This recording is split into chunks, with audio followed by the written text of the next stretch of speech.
Halacha Yomi, page 334. Melacha number 4 is Melacha Me'amer, which is gathering. After harvesting, right, cutting down the stalks, they have to gather and put it into bundles. This is the Melacha Me'amer. Okay, number 1. The amount one has to harvest in order to transgress Me'amer, it depends what you're harvesting for. If you're harvesting for eating, it's 18 grams.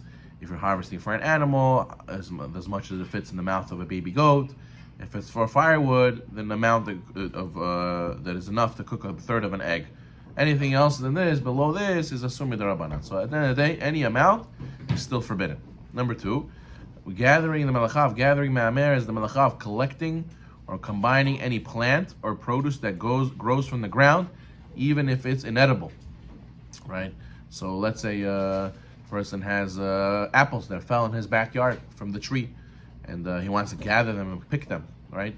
Picking them, we said, is kotzer, is a different melacha. But even if they are separate from the tree, just putting them in a basket and bringing them into the house, that's the melacha.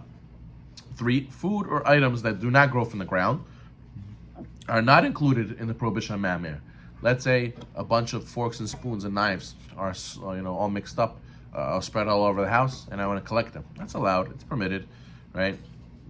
Therefore, it's permitted to collect toys or collect cutlery on a pile on Shabbat, since these things do not grow from the ground. 4, rabbinically, it's prohibited to collect items that develop on the earth that are not plants. Like, what about I want to go rock collecting? Somebody wants to go rock collecting or shell collecting, and these things are normally found on the earth. Those are asur mid'Rabbanan, rabbinically. Number 5, Me'amer can only be transgressed when collecting the items from the place that they were growing. Let's say apples, that we said in the case yesterday, or oranges that fell on my backyard, peaches. But what if I collected before Shabbat the apples in a basket in my house, and I put them in the fridge, and then some reason on Shabbat they fell out of the basket, they roll all over the house? Then I'm allowed to collect them, even though they grow from the ground, because they weren't at the place that they grew from. Therefore, if a person spills a bag of nuts or a bag of fruit in your house, you could collect it, and it's not considered gathering. It's not considered Me'amer. However, items that are normally packed or indoors, away from the growing area, can be subject to Me'amer even if they're outside of the place of their growth. So, since these things like apples and oranges, they're usually grown outside, that is a problem to collect them outside. But once they're inside, it's okay. 6, Me'amer applies only when the item is being collected as its original form. But once it was changed, it's no longer subject to Me'amer, right? So let's say you took cotton and you made it into clothing. So that cotton is not the original form anymore. Picking the cotton, collecting the cotton together would have been Me'amer, but now it's in a shirt. It's not considered Me'amer to collect a bunch of shirts. 7, Me'amer can only apply when gathering the first time.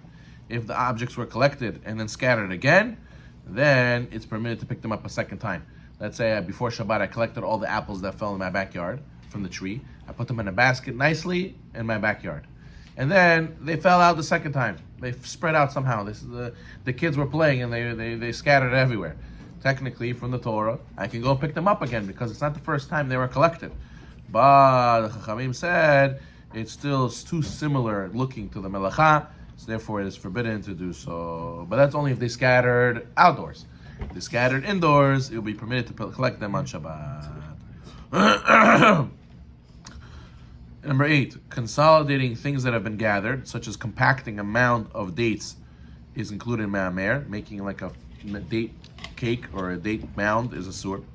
9, stringing figs is also included in Melacha and Me'amer because it's an action that is usually done after you gather the figs and brought indoors, and it's not normally done outdoors. So therefore, it's asur to do that. Stringing a diamond to a necklace, according to some poskim, is also considered Me'amer because it's similar to the stringing the figs. So therefore, let's say the charms fell off a necklace, according to some poskim, it's asur, it's considered gathering to put them all on the chain. However, others state it's not Me'amer, rather it's issue of makeh b'patish. The last final blow on the necklace is adding the charm. So someone say that's why it's asur. So therefore, if beads or charms or diamonds fall off a necklace, you can collect them, but it's asur to restring them on the Shabbat. Number 10, making a bouquet of flowers or anything like that is allowed. It's not considered me'amer to take a bunch of flowers and make a bouquet on Shabbat. Obviously, these flowers are detached already from the ground, because collecting of flowers is not considered an act of gathering. Okay. 11. You're allowed to gather eggs that were laid before Shabbat, and it's not considered me'amer. Let's say the chickens, they laid eggs before Shabbat 100%. It's not mukseh. The person wants to gather those eggs so they don't step on it and break them, he's allowed to. 12. Candies that were thrown in a simcha, in the shul, they're allowed to be collected from the ground and put into a basket or a bag on Shabbat. It's not considered melacha of gathering. Okay, we have a little bit more time. Let's do the next melacha. Melacha of dash. This is a big one. Dash means threshing. What's threshing? You just take the wheat that was growing from the ground. You have to cut it. Okay, then you have to gather it. And then you had to break open the shell that was on the seed. How do you get the seed? How do you get the wheat seed out? You have to go and crush the seed in order to crack the shell on the outside. That's called threshing. Threshing used to be on a concrete floor, a hard floor, and they used to beat it on the ground, or they used to have cows with heavy poles attached to them run over the wheat to crush it, and that way they could separate it afterwards. But today it's done by machine, but that's originally what they used to do in the Mishkan. So therefore, the melacha is separating the food from a container, which is the shell. Okay, fine. So therefore, in the Mishkan, they had to do the threshing to get the dyes, the seeds from the herbs to get the dyes, or to get the wheat to make the lechem hapanim. Number one, as a rule, dash only applies to the things that grow from the ground. So what it grows from the ground, not just plants, also could include animals or humans, because we also eat stuff that grow from the ground. We survive off the land. So therefore, those things are considered growing from the ground. Midrabanan, even items that are not earth grown, can be rabbinically prohibited to ensure that people do not come to do the dash extraction from the earth grown things. It's similar, it might lead to. For example, you're not allowed to squeeze a fish for the juice inside or the oil, just like you're not allowed to squeeze a fruit for its juice. We're going to learn that a classic example of dash, of threshing, is squeezing a orange on Shabbat for its juice, or a grape for its juice, or an olive for its juice. So therefore, a fish, even though it doesn't grow from the ground, since it's similar looking to a fruit, when you squeeze the oil out of it, that's why it's also forbidden rabbinically. Okay? On Shabbat, squeeze grapes for wine, for kiddush? No. If it's Friday night, do kiddush on bread. If it's Shabbat day and you don't have wine, you could do it on alcohol. Okay? Dash can apply to non-foods as well. Like if you, let's say you break open a bark from a log, right? You take off the outer layer of the wood from the top of the tree, from the log. It's also asur. Mefarek is the tolada, is the subsection, is the subcategory of this melacha. And mefarek means extracting, which means taking a food or a liquid from its covering, right? So the father melacha, the av melacha, the major category is threshing, separating the wheat from the seed by crushing it.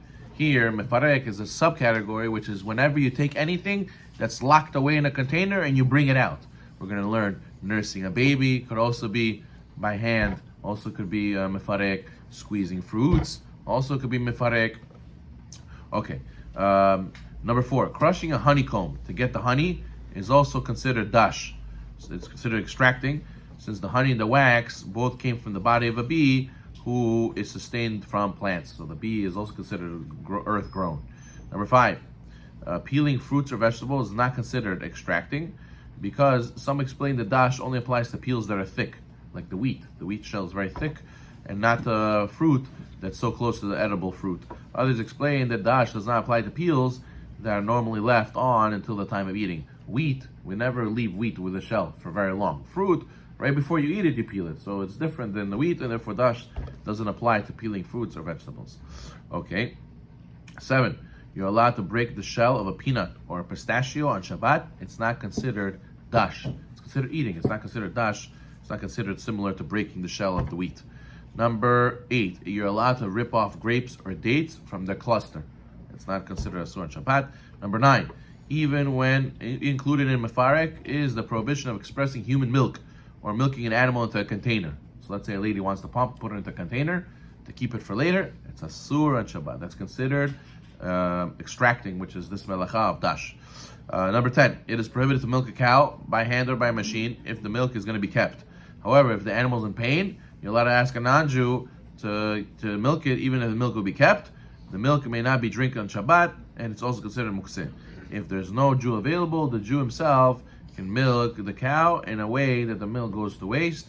And we're going to learn next time, nursing the baby, some babies, they don't latch. They're not able to nurse from the mom directly, so you need to extract the milk by hand. So they use a pump, right? Either electric pump or a hand pump. We're going to learn later what to do, next class what to do, but similarly, you cannot pump and with a pump and keep the milk, because that's going to be this melacha of extracting. We're going to learn what do we do when a lady's in pain and the baby doesn't latch and needs the milk, or what do we do when a lady's in pain, the baby doesn't want to nurse, but the lady's in pain, she needs to get the milk out because she's suffering. We're going to continue that next time. Baruch Adonai.